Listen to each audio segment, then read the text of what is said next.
Hello दोस्तों, आज फिर एक नई कहानी बताऊंगी जो एक बूढ़े आदमी की है जो अपने बेटे को समय की कीमत बताता है।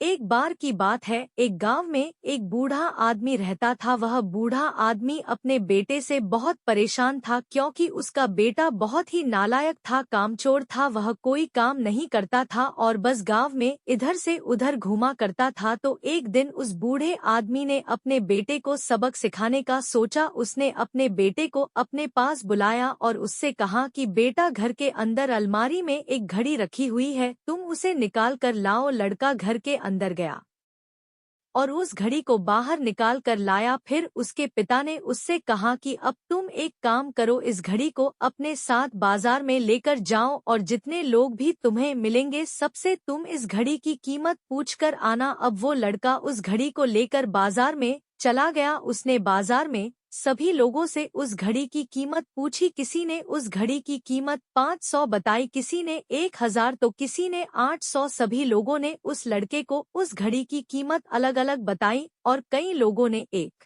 जैसी। वह लड़का अपने पिता के पास वापस आया और उसने उनसे कहा कि पिताजी, सभी लोगों ने इस घड़ी की कीमत अपने हिसाब से बताई। किसी ने 500, किसी ने 1000 तो किसी ने 800। अब उस बूढ़े आदमी ने अपने बेटे से कहा कि बेटा, ठीक है, घड़ी को तुम अलमारी में रख दो और जाओ। अब अगले दिन फिर से उस बूढ़े आदमी ने अपने बेटे को अपने पास बुलाया और उसे फिर से अलमारी से घड़ी लाने को कहा। लड़का फिर जाता है और अलमारी से घड़ी निकाल कर लाता है और अब उस बूढ़े आदमी ने अपने बेटे से कहा कि बेटा, जाओ और आज तुम इस घड़ी के अंदर जो समय चल रहा है उसकी कीमत पूछकर आओ। लड़के को समझ नहीं आ रहा था कि उसके पिताजी उससे क्या करवाना चाह रहे हैं।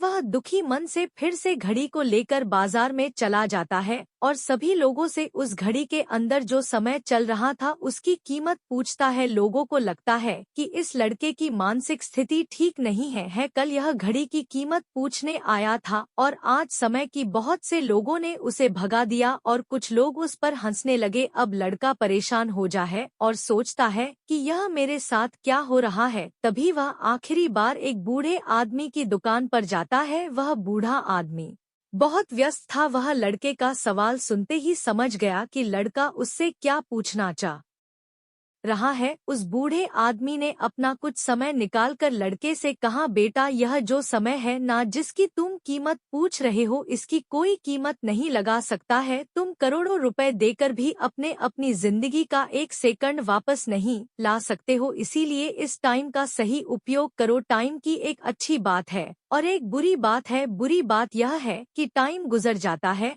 और अच्छी बात यह है कि तुम उसे किन चीजों में गुजारते हो, यह तुम्हारे हाथ में होता है। सभी के पास दिन में 24 घंटे होते हैं, अमीर के पास भी और गरीब के पास भी। बस यह तुम्हारे हाथ में है कि तुम उस टाइम से क्या नया कर सकते हो। तो अपने एक एक पल का हिसाब रखो कि तुम उन्हें किन चीजों में उड़ा रहे हो। उस बूढ़े आदमी की बात सुनकर उस लड़के की आंखें खुल सी गई, मानो उसमें एक बड़ा बदलाव सा आ गया हो। और फिर वह अपने पिताजी के पास उस घड़ी को लेकर गया और उन्हें सारी बात बताई और उस दिन के बाद से उस लड़के की जिंदगी बदल गई। दोस्तों कहते हैं कि टाइम सबके लिए फ्री है, लेकिन वह प्राइसलेस है, वह कीमती है। तुम उसे खरीद नहीं सकते लेकिन तुम उसे इस्तेमाल कर सकते हो। तुम उसे रख नहीं सकते हो लेकिन तुम उसे स्पेंड कर सकते हो। और अगर एक बार तुम इसे गवा देते हो तो तुम इसे कभी भी वापस नहीं पा सकते हो। तो अपने टाइम का सही उपयोग करो। तो अगर आप इस कहानी को और भी लोगों तक पहुंचाना चाहते हो तो इस वीडियो को लाइक करें